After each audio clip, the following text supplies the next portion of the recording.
In the immortal words of Jay-Z, whatever deity may guide my life, dear Lord, don't let me die tonight. Whatever deity guides my life, dear Lord, don't let me die tonight. Anything I missed, General? Call me Joe. Dwayne, 87 television appearances, 37 movies, a bunch in production. A lot of people at this point would be kind of coasting, but you're not. Where does that motivation come from that keeps you just on top of the game? We're just wanting more. Wanting more. The motivation comes from wanting more, wanting to achieve more. Stepping up to the plate and trying to knock home runs. But they don't always happen, obviously. Sometimes we strike out, doubles, whatever the case may be. But just wanting more and wanting to get better. And also, too, when I was 24 years old, I had $7 in my pocket. Jesus. And it wasn't always paper. So coming from that to where I'm at now, I'm sitting here with you, we're talking about a big movie, inspires me, motivates me. This movie, we saw pieces of it last night. Mm-hmm. Unbelievable. Oh, very cool. This Glad is you like not. it. This is not the last G.I. Joe. It feels like you could feel the punches. Mm-hmm. Being in the, did you kind of feel that it was more Well, of a grown-up movie, maybe? Well, what we wanted to do, it was important, I think, well, first of all, you get a second crack at something. You get another chance at bat. I'll use the baseball analogy. There you go, Again, yeah. it's all sports analogies. I should wear my baseball hat. That's right. So, you get another chance at bat. You get a second crack at G.I. Joe. They made one. Now we get our shot. Yeah. At it. And so in this version, we want to make sure that it was more gritty, more rooted, grounded, real, boots to the ground. And when it came time to action, we could have gone a direction where there were lasers being fired, things like that. Yeah. But there's something cool, and I think not only cool for an audience, but something important to strip all that away, still have it. Not the lasers, but real weapons and real rounds. Strip it all away and fight. I wanted the Really Joes to fight. That's what I want you guys to do. Yeah. I want you guys to fight. Now, the bombs are cool and everything, but I want you guys to use your fist and throw a gun at somebody when it's empty. You know what I'm saying? I love that, by the way, and we have that. We have, incredible hiss tanks. I'm firing a Ma Deuce, Yeah. Guns, weapons. But there's a point in the movie where I strip it all away, throw it all away, and I use Timmy and Jimmy. We named them nice. And we're going to town.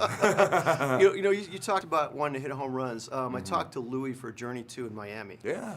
And I told him, I said, listen, this was the best I've ever seen Dwayne in a movie. You were just in the pocket. Yeah. And you were great in Fast 5, too. And it surprises me because as many movies as you've done, it seems like you're finding room to get better as an actor. Which, I mean, how is that possible? It's always possible, I think, just to get better. And by the way, that's the goal. The goal is to get better. For me, the goal is to get better. And I had no prior experience in acting. Didn't go to Juilliard. My family weren't, studio executives or actors or anything like that. So when I first started 12 years ago, I wanted to be good. I also knew it was going to be a hell of a challenge. And I needed to surround myself with good actors, good directors, and I just needed to work. I wanted to work. That was the key. Baptism by fire. Get out there, get on the set, and work. You sink or swim that way. John, as a director, is really interesting. He came from doing some really, really amazing dance movies, which are very precise. Fighting seems to be pretty precise to me, too. Yeah, sure. There's a great connection there. Did you feel that when he came as a director to you? Did you feel that? Absolutely. And when I first heard that John Chu was going to be the director, I thought, well, that's an interesting choice, I thought, because, he comes from a world of dance. He'd just come off a very successful Justin Bieber movie. So I thought, okay, it's an interesting choice. You got to trust the studio, trust our director. Our producer, Lorenzo de Bonaventura.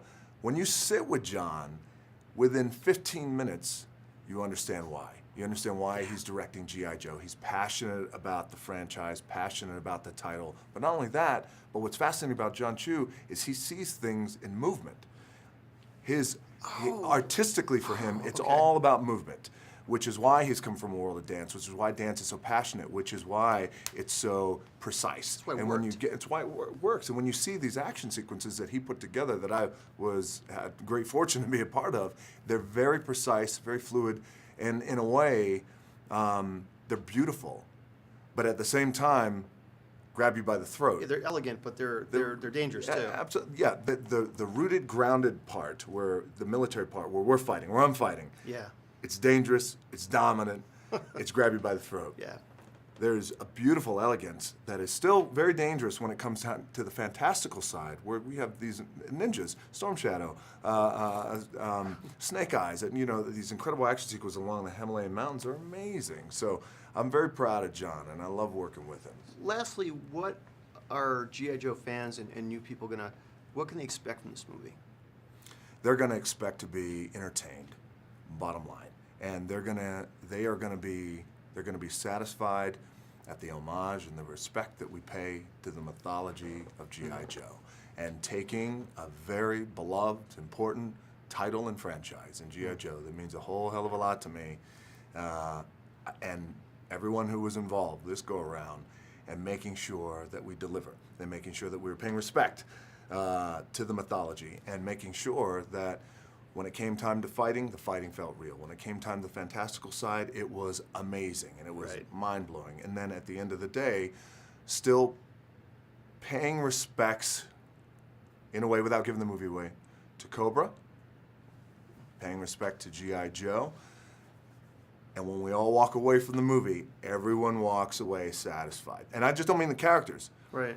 Because characters can't ever be satisfied, but I just mean from an audience standpoint, whoever you like and whoever you're connecting with, Team Cobra, whatever. you're walking away satisfied. Cool. Bro, thank you so much. Thank you, man. Really good talk. Yeah, good to talk to you too. Ready and stop. They're all dead. There's only one man who could authorize a strike like that. And I voted for him. My fellow world leaders, this country is at war. The new Special Forces unit, codenamed Cobra, will protect us where the Joes could not. Whoever did this will be back. We're all that's left. Let's get to work. The world ain't saving itself.